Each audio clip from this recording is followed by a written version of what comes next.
অংশগ্রহণ করবেন কিশোরগঞ্জ ১ আসন থেকে নির্বাচিত মাননীয় সংসদ সদস্য জনাব মোহাম্মদ মাজহারুল ইসলাম। আপনার সময় ৭ মিনিট। ধন্যবাদ। বিসমিল্লাহির রহমানির রহিম। ধন্যবাদ মাননীয় স্পিকার। অনেক চেষ্টার পর আজকে এই মহান সংসদে কথা বলার সুযোগ পেয়েছি। আমি বয়সে একটু প্রবীণ হলেও সংসদে কিন্তু নবীন। ময়মনসিংহের কৃতি সন্তান হিসেবে আজকে আপনি এই মহান সংসদে সংসদ পরিচালনা করছেন, সেই জন্য কিশোরগঞ্জের একজন সদস্য হিসেবে আমি গর্ববোধ করি। মাননীয় স্পিকার, আমি ধন্যবাদ জানাই আমাদের প্রাণপ্রিয় নেতা মাননীয় প্রধানমন্ত্রী জনাব তারেক রহমানকে। কিশোরগঞ্জ ১ আসনটি দীর্ঘ ৩০ বছর যাবৎ বিএনপির হাতছাড়া। বিএনপি আসনটি জয়লাভ করতে পারে নাই। এবার ২০২৬-এর নির্বাচনে মাননীয় প্রধানমন্ত্রী আমার উপর আস্থা রেখে আমাকে মনোনয়ন দিয়েছেন। আমি প্রিয় নেতার আস্থা এবং বিশ্বাসের মর্যাদা রাখতে পেরেছি। আমি সেই জন্য আমার পক্ষ থেকে এবং আমার নির্বাচনী এলাকা কিশোর সদর এবং হোসেনপুরবাসীর পক্ষ থেকে আপনাকে আন্তরিক অভিনন্দন এবং শুভেচ্ছা। মাননীয়, আমি ধন্যবাদ জানাই মহামান্য রাষ্ট্রপতিকে। উনি ফ্যাসিস্ট নিয়োগকৃত রাষ্ট্রপতি হয়েও উনি এই মহান সংসদে সেই ফ্যাসিস্টের শাসনামল সম্পর্কে উনি সত্য, অন্তত চরম সত্য কথাগুলা উনি সংসদে বলে গেছেন, সেই জন্য আমি ওনাকেও ধন্যবাদ জানাই। মাননীয় স্পিকার,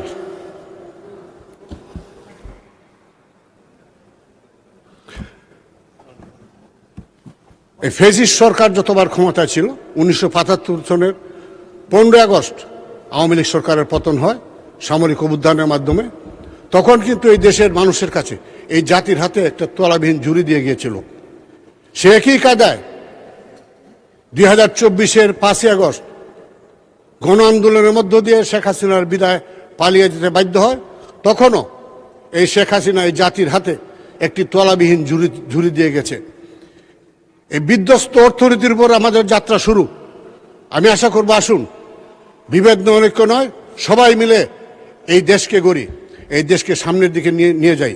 আজকে জুলাই আগস্টের বিপ্লবের যে প্রথম ধাপ, একটি অবাধ এবং সুষ্ঠু নির্বাচন, এই দেশে সেই নির্বাচন অনুষ্ঠিত হয়েছে।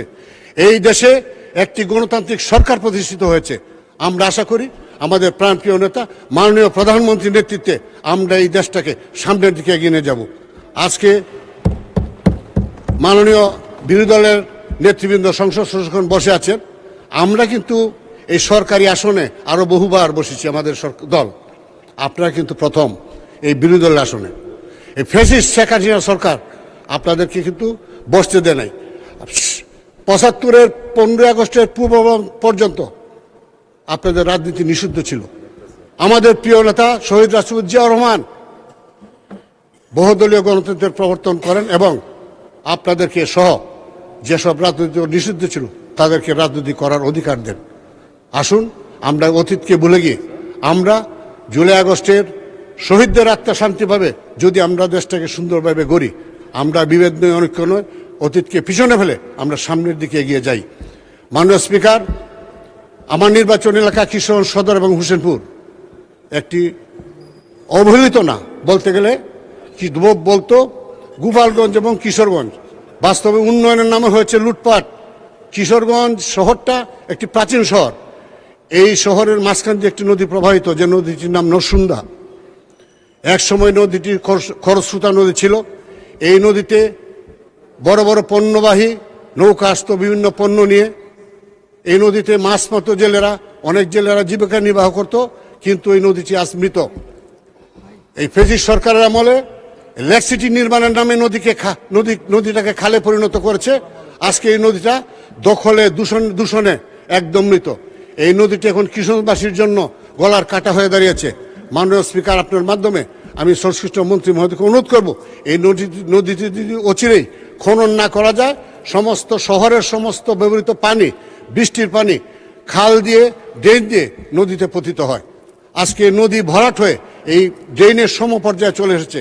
আর ২-১ বছরের মধ্যে দেখা যাবে যে সমস্ত পানি এই ড্রেন দিয়ে আর নামবে না, ড্রেনে আটকে রাস্তাঘাটে পানি উঠবে এবং মানুষের বাসাবাড়িতে পানি উঠবে। কাজে অবিলম্বে এই নদীটি খনন করা প্রয়োজন। এই নদী এক সময় সারা বছর নদীতে পানির প্রবাহ থাকতো, কিন্তু এই নদীতে পানি প্রবেশ করত ব্রহ্মপুত্র নদী থেকে, যে নদীটি আমার নির্বাচন এলাকা হুসেনপুর উপজেলার পাশ দিয়ে প্রবাহিত। এই প্রবেশমুখে বাদ দিয়ে ব্রহ্মপুত্রের পানি প্রবেশে বাধা প্রদান করা হয়েছে। এখন আর পানি প্রবেশ করে না, যে কারণে এই নদীতে আর পানির প্রবাহ থাকে না। আমি অনুরোধ করব মাননীয় স্পিকার, আপনার মাধ্যমে সংশ্লিষ্ট মন্ত্রী মহোদয়কে এখানে বাদে একটি সুইচ গেট নির্মাণ করে দিলে তাহলে সারা বছর অন্তত পানির প্রবাহ থাকবে এবং ময়লা আবর্জনা সব ধুয়ে মুছে যাবে। এবং এই নদীর দুই পাশে ওয়াকওয়ে নির্মাণ করা হয়েছিল, কিন্তু দুর্নীতির কারণে ওয়াকওয়েগুলো বিধ্বস্ত হয়ে গেছে, ভেঙে পড়েছে। আংশিক কিছু কিছু জায়গায় যদি ওয়াকওয়েগুলো পুনর্নির্মাণ করে দেওয়া হয় তাহলে কিশোর শহরটা অত্যন্ত সুন্দর শহরে পরিণত হবে। সারা দেশের অভাব, সারা দেশে 300 সংসদ সদস্য, সকলেই সব নির্বাচন এলাকায় সমস্যা, তারপরেও এই সমস্যার মধ্যে আমাদেরকে এগিয়ে যেতে হবে। আমার কিশোর সদর হাসপাতাল এটি 100 শয্যা বিশিষ্ট ছিল। আমাদের মাননীয় প্রধানমন্ত্রী বেগম মরহুমা খালেদা জিয়া এই 100 শয্যা থেকে এই সদর হাসপাতালকে 300 শয্যা 250 শয্যা উন্নীত করেন। এই হাসপাতালটি অত্যন্ত ভালো ছিল, কিন্তু সরকারি একটি মেডিকেল কলেজ স্থাপন হওয়ার পর এই হাসপাতালে সিসিইউ ছিল, হৃদরোগ বিশেষজ্ঞ চিকিৎসক ছিল, আজকে তা নেই। সিসিইউটি বন্ধ এবং আজকে হৃদরোগ বিশেষজ্ঞ নেই, বিশেষজ্ঞ ডাক্তারও নেই। এই সদর হাসপাতালে কিশোরগঞ্জের মধ্যস্থলে অবস্থিত, আর মেডিকেল কলেজ হাসপাতালটি পশ্চিম দিকে একটি ইউনিয়নে অবস্থিত। এই পূর্ব প্রান্তের রুগীরা যেতে যেতে শহরের জ্যাম ঠেলে অনেক সময় লাগে। কাজে আমি অনুরোধ করব মাননীয় স্বাস্থ্যমন্ত্রী মহোদয়কে এই হাসপাতালে সিসিইউটি চালু করে অন্তত একজন হৃদরোগ বিশেষজ্ঞ চিকিৎসক দিলে হাসপাতালটি প্রাণ ফিরে পাবে এবং সাধারণ মানুষ চিকিৎসা সুবিধা পাবে। আমার নির্বাচন এলাকা হুসেনপুর উপজেলায় একটি 50 শয্যা বিশিষ্ট হাসপাতাল আছে, যে হাসপাতালটি অত্যন্ত সুন্দর। এই হাসপাতালে চিকিৎসা নিতে আসে নান্দালের একাংশের রুগী, পাকুন্দি উপজেলার একাংশের রুগী এবং গফরগাঁওয়ের একাংশের রুগী। ধন্যবাদ মাননীয় সদস্য। 1 মিনিট চেয়েছেন, 1 মিনিট দেওয়া হলো। থ্যাংক এই ইউ। হাসপাতালটিকে 50 শয্যা থেকে 100 শয্যায় উন্নীত করে একজন বিশেষজ্ঞ ডাক্তার, একজন গাইনি ডাক্তার এবং একজন সার্জারি ডাক্তার দিলে এই হাসপাতালে সাধারণ মানুষ চিকিৎসা সুবিধা পাবে এবং মানুষের যে গরিব মানুষ যারা অর্থের অভাবে ভালো উন্নত চিকিৎসা সেবা থেকে বঞ্চিত হয়, তারা অন্তত কারণে জেলা সদরে আসতে হবে না।